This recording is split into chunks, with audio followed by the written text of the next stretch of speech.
Magandang araw sa lahat, welcome po ulit dito sa atin channel ang Biyahe y Komida. Maraming salamat sa lahat ng nag-subscribe, indeed.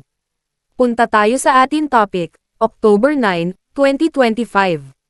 Julia Barreto, Gerald Anderson magpapakasal na sa 2026 sa Jensan. Ikakasal na raw ang magkasintahang sina Gerald Anderson at Julia Barreto sa susunod na taon, 2026. Ito'y base sa report ni Nanay Christy Furman sa Showbiz Now na vlog kasama sina Romel Chica at Wendell Alvarez na mapapanood sa YouTube channel simula kagabi. Bungad ni Nay Christy, ayon sa aming source ay gaganapin ang kasal nina Gerald at Julia sa General Santos City, sa Jensan kung saan nagmula at lumaki si Gerald. At kung hindi magbabago ang kanilang plano sa buwan ng May or June sa susunod na taon, itatakda ang kanilang pagpapakasal. Basta ang mahalaga nagkabalikan na at patungo sa altar ang relasyon, pahayag ng biteranang host at manunulat. Napag-usapan din ni Nanay Christy at Romel Chica na na-postpone raw ang wedding proposal. Say ni Romel Chica, eto na nga, naghahanap daw yata sila ng bato. Meron daw silang ideal stone. Diamante, para sa engagement ring. Sambit ni Nay Christy, hindi lang daw ito basta bato dahil kailangan ay malaki. Nako, baka naman kasing laki nung kay Selena Gomez o Kardashian, mahihirapan talaga, sa gustong cut ng diamond ring nila. Kaya nga na-postpone kasi naghahanap ng malaking bato ng singsing na ibibigay ni Gerald kay Julia, sabi ni Nay Christy. Dagdag pa, at saka sa isang magandang babae na minamahal at dapat ang yes na ibibigay ay maganda. Nagkasundo muli ang Gerald na parehong gusto ng bumuo ng sariling pamilya kaya naman nagkasundo ang dalawa na magpakasal na. Ano ba ang latest? Naku, ito na nga ang latest. Si Julia, si Aling Julia at sa Mang Gerard. Oo, nako. Ano tong balita?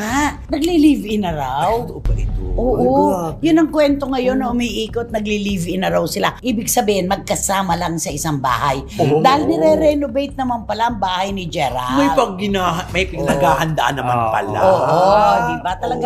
Talagang siguro pinagagawa na niya, pinaayos na niya. Para kapag nakapagpakasal na sila ni Julia, iuwi na niya. So, tuloy na talaga ang kasal. Tuloy na raw. Sa March nga ang sinasabi, sa March. Ayon sa aming source ay gaganapin ang kasal ni na Gerald at Julia sa General Santos City, sa Jensan, kung saan nagmula at lumaki si Gerald. At kung hindi magbabago ang kanilang plano, sa buwan ng Mayo o Hunyo sa susunod na taon, itatakda ang kanilang pagpapakasal. Panoorin ang buong video sa Showbiz Now na YouTube channel at huwag kalimutan mag-subscribe.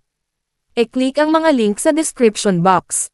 At yan ang ating latest Showbiz Chika update for today. Huwag kalimutan mag-subscribe, click the notification bell for more Showbiz Chika updates, like and share the video at suportahan po ang ating Facebook page. Maraming salamat sa lahat ng nag-subscribe indeed. Magandang buhay sa lahat, adios. Basta ang mahalaga, nagkabalikan na at patungo sa altar ang relasyon. Yun. Yun naman yun. Nakakatuwa, di ba? Bakit daw ang proposal na-postpone? Oo nga, di ba? Ang sabi, pag nung dapat. Pagkatapos Di ba daw dapat, ng di ba? living. Pero hindi pala natuloy. Bakit daw? Kasi ito na nga. Naghahanap daw yata sila ng bato. Anong ba to? Ni Darna. ni Ding? Oo. May parang meron daw silang ideal stone. Diamante. Oo. Yung wala engagement. Para sa engagement Sa ring. engagement Anong ring daw. engagement ring? Engagement ring. Oo. Hindi lang basta ito na bato lang, ha? Kailangan mo talaga malaki. malaki. Ano ko baka naman kasi laki nung kay Selena Gomez ang hinahanap. Oo.